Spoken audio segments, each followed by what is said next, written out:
So President Trump held a major rally in Florida on November 5th of 2025, which is his first major public address in public since November's 2024 election victory of last year. And while he was there, one of the main talking points that he was putting out there was the extremely strong worded criticisms of the Islamist terror groups that are operating in Nigeria. And he was calling for the country to be officially designated as a, quote, country of particular concern under the U.S. International Religious Freedoms Act, which, if under this designation, it flags nations with severe violations of religious freedom and would trigger potential sanctions and also diplomatic pressure in the region. Now, Trump's remarks at that rally are part of a broader concern, and he's brought this stuff up in the recent past week or so, more than a couple of times, because he's kind of positioned himself as a defender of Christianity. And he's also been trying to raise awareness about like some of these forgotten crises that are happening. Now, these comments that he put out at this rally are like coming on the heels of some of the pretty significant escalating violence in Nigeria, specifically in the middle belt of Nigeria, like and the northern regions where groups like Boko Haram and the Islamic State West Africa province, or ISWAP, have intensified attacks on Christian villages, schools, and churches. According to the U.S. State Department, they have reports that say that over 3,500 Christians have been killed in faith-related violence in Nigeria in 2024 alone, with 2025 on track to surpass that amid the farmer-herder clashes that have been exacerbated by jihadist incursions. Now, President Trump framed this as a failure of the Biden administration, accusing the former administration of weakness that emboldens terrorists. However, at the end of the day, like these organizations, they only listen to one thing, and that's strength. And if you're not out there in strength in the region, they're going to keep doing whatever they want. Now, one key excerpt from the speech that he gave was on Islamist groups, and he said, quote, "These radical Islamist terror outfits, Boko Haram, ISWAP, you name it, they're slaughtering Christians. It's like open season. They're burning churches, kidnapping girls, and turning Nigeria into a hellscape. We can't let that stand." He also said, quote, "I'm directing my team day one to slap Nigeria with a, quote, country of particular concern status. No more excuses, no more aid without accountability. These atrocities demand action." Now, the rally in Florida was attended by 15,000 supporters and featured a bunch of visuals of recent attacks, including footage from a 2025 September massacre at Plateau State where 200 plus Christians were killed. And the way that President Trump tied this to like his America First foreign policy was by arguing that such events are a threat because it invites migration crises and emboldens global jihadism. And it also causes a lot of people from these areas to seek asylum in the United States. Now, Nigeria is one of the most populous nations in Africa with over 220 million people, and it's roughly split 50-50 between Muslims and Christians, the Muslims being mostly in the north of Nigeria and Christians being mostly in southern Nigeria. However, the northeast and also middle belt have been like hotspots for militant Islamist insurgency since Boko Haram rose to power in 2009, which resulted in the deaths of over 35,000 people and also displaced 2.5 million people, and some of the tactics that Boko Haram uses and ISWAP is they use those bombings like vest bombings, vehicle-borne IEDs, things like that, village raids, abductions. They literally do the same kind of stuff that you saw back when Vikings would sack villages, except now they have explosives. Specifically, for an example, in 2014, there was a Chibok schoolgirl kidnapping that took place with 90 people plus that are still missing from that. Nobody knows where they went. So since 2014, 90 people are still missing from that specific kidnapping incident. One of the big things that they've been targeting as far as Boko Haram and ISWAP in 2025 is the Christian farming communities during harvest seasons, accusing them of occupying Muslim lands. So it's definitely not like moderate Muslim beliefs. This is more like fundamentalist stuff, as you would imagine, just from like militant organizations like this. Now, the government response so far is President Bola Tinubu's administration deployed troops and passed anti-terror laws, but a lot of the critics, including U.S. NGOs like Open Doors, have cited and said that the Nigerian government's so corrupt that they're unable to deal with this stuff. They've even said that they're complicit in herder militias, and they said that there's inadequate protection for minorities. Nigeria was briefly categorized as a country of particular concern in 2020 under Trump's previous administration, but was downgraded in 2021 by the Biden administration after diplomatic pushback from Abuja. Now, per the 2025 World Watch list by Open Doors, Nigeria ranks number 6 for Christian persecution, with 90% of global faith-based killings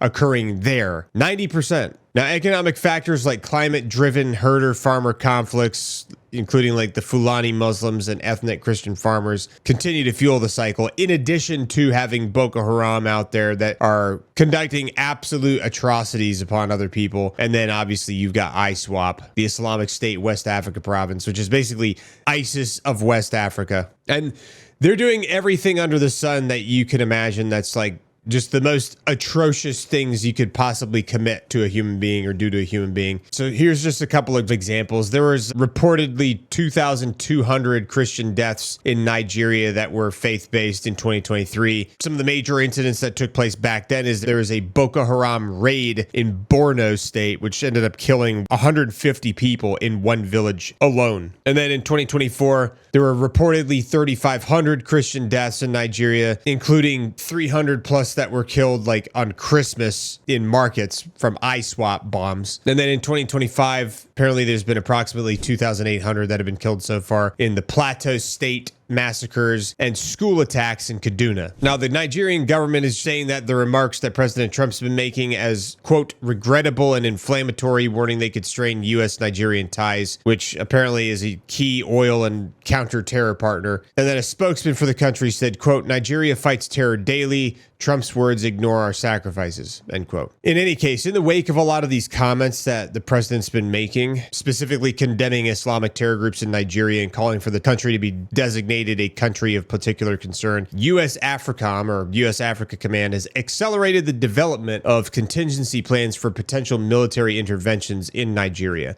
These plans have been drafted in response to Trump's directives and submitted to the Joint Chiefs of Staff at the Pentagon, with the focus primarily on targeting jihadist groups like Boko Haram and ISWAP as well, and also the more ideologically rigid Jamaati and any other like militant organizations that are in northern Nigeria, which is where typically most of the Muslim population is for Nigeria. Now, the objective is to just degrade militant capabilities and protect vulnerable Christian communities in the Middle Belt and the Northeast from ongoing atrocities, because there are Christian communities in the Northeast, but they're like surrounded up there. You know what I mean? The majority of the people in the Northeast and even Middle Belt are Muslim, and a lot of them happen to be militant. They're also trying to support Nigerian forces without escalating full-scale U.S. boots on the ground occupation of the country. Now, AFRICOM, which is headquartered in Stuttgart, Germany, has been led since September of 2025 by U.S. Air Force General Dagvin R.M. Anderson. They've tried to emphasize that these are just preparatory options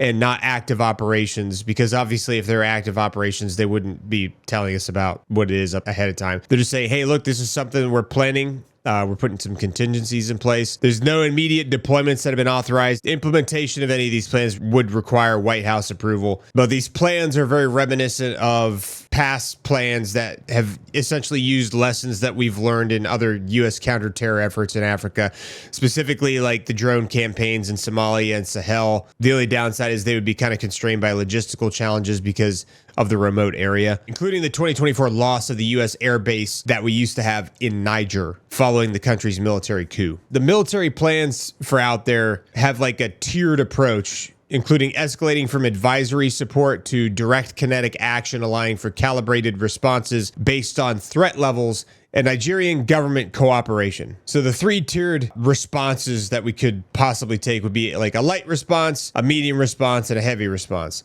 As far as a light response is concerned, it would basically be partner-enabled operations that would be emphasizing capacity building for Nigerian forces and focusing on indirect support to avoid sovereignty issues. Essentially what that would be, or what that would look like, is the U.S. would be sharing intelligence and satellite imagery, as well as intelligence on militant camps. We'd be providing logistical aid and support for Nigerian jets and drones. We'd have limited joint training and raids with U.S. Special Forces in advisory roles. And we maybe would potentially support the Nigerian military with financial assistance to bolster military pay and equipment. Now, the feasibility of the light version is pretty good because it aligns with existing U.S.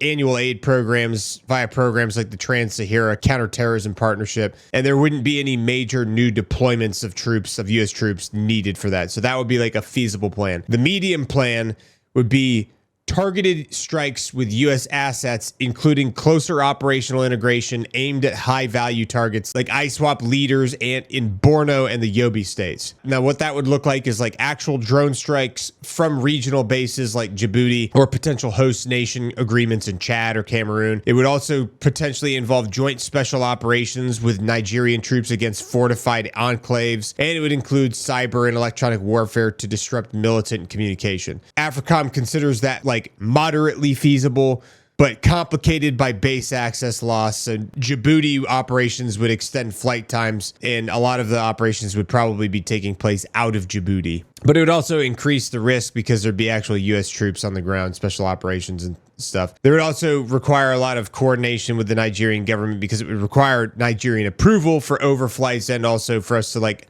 drop bombs in their country. And the last contingency, the last tiered contingency that we had was heavy, which would involve direct high-intensity U.S.-led airstrikes and potential ground support resembling limited campaigns like those against ISIS in Iraq and Syria, where we actually had boots on the ground, no joke, sending like, probably company-size elements in to like hold positions and conduct operations there with the support of air and cyber and other things like that. A heavy contingency could lead to the deployment of an aircraft carrier strike group with FA-18 jets from the Gulf of Guinea for precision bombing of camps. Could also be the possible insertion of U.S. ground teams or for raids or evacuations. And they could also include broader naval interdiction of militant smuggling routes. Now, U.S. AFRICOM considers the feasibility for this to be low short term because carrier availability is limited, considering that there's a bunch of them out in the Pacific and there's been a bunch that have been redirected to the Caribbean and other places in the Middle East. This also would be high risk because it could lead to some serious political ramifications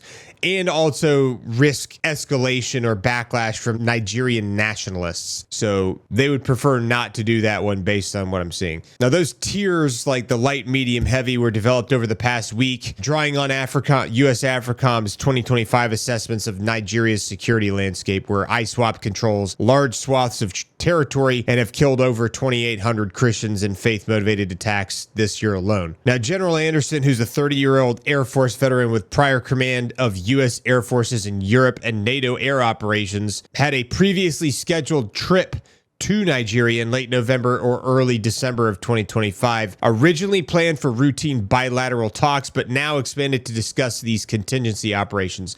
So he's going to be visiting the region and probably talking to their local government to figure out, hey, what's going to work best to take care of this stuff. There's a lot of people that think the Nigerian government is extremely corrupt, which there's been a lot of data to suggest that it is. So I'm sure that it's going to be a very complicated thing to establish some kind of a joint operation with them. I think that the United States is probably more likely to be interested in providing logistical support as far as beans, bullets, band-aids for them, and rather than like money, right? Because money gets filtered out and gets given to people, and like there's all kinds of weird stuff, shenanigans that can happen with that. The visit's going to include meetings with the Nigerian Chief of Defense Staff General Christopher Musa, the U.S. Ambassador to Nigeria Richard Mills, and possibly President Bola Tinubu. Now, General Anderson's agenda is supposed to be emphasizing, quote, partnerships against evolving threats, which would be building on his recent West Africa tour in Benin and Cameroon, which took place in September of 2025. And while he was there, like a big focus of what they were talking about is like counter-terror cooperation, which is a lot of the main discussions in Africa because there's a lot of destabilized regions where these terrorist groups or militant groups take advantage of the fact that the governments are corrupt and that they're not really strong enough to hold large swaths of territory. Now, interestingly enough, during General Anderson's Senate confirmation, he actually highlighted Nigeria's jihadist threats as a top priority, advocating for integrated air power solutions.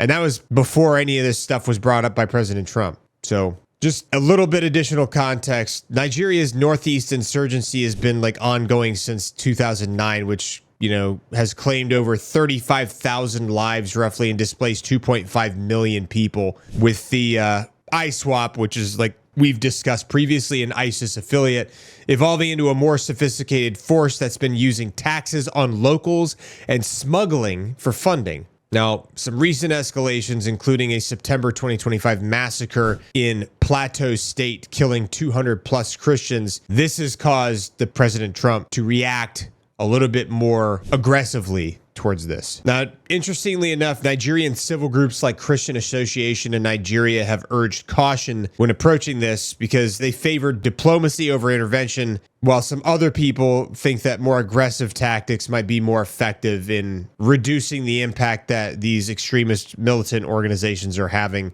on Christian populations out there. So regardless, though, U.S. Africa Command has stressed that any action that's going to be conducted in the country is going to be done by, with, and through Nigerian partners in order to respect their sovereignty. So I don't know about you guys, but I'll be paying very close attention to this because I'd like to see how this turns out. I don't necessarily think that we need to send a heavy contingency in there and get sucked into a quagmire, but you also can't just allow this kind of stuff to happen. So while it's complicated because you're balancing like a government that has potential corruption issues, maybe it's better to just provide logistical aid and support for their troops to conduct missions rather than financial, because everybody knows, and this has been seen a lot, like when you start giving a ton of money to a government that's already corrupt, the politicians just start dispersing it among themselves. It never makes it down to the lowly foot soldier. So supporting them logistically would probably be a really good one. But ultimately, that's not my decision. It's going to be, you know, more important than me that make that decision. But either way, I would definitely keep a close eye on this because this could potentially develop into something a little bit more spicy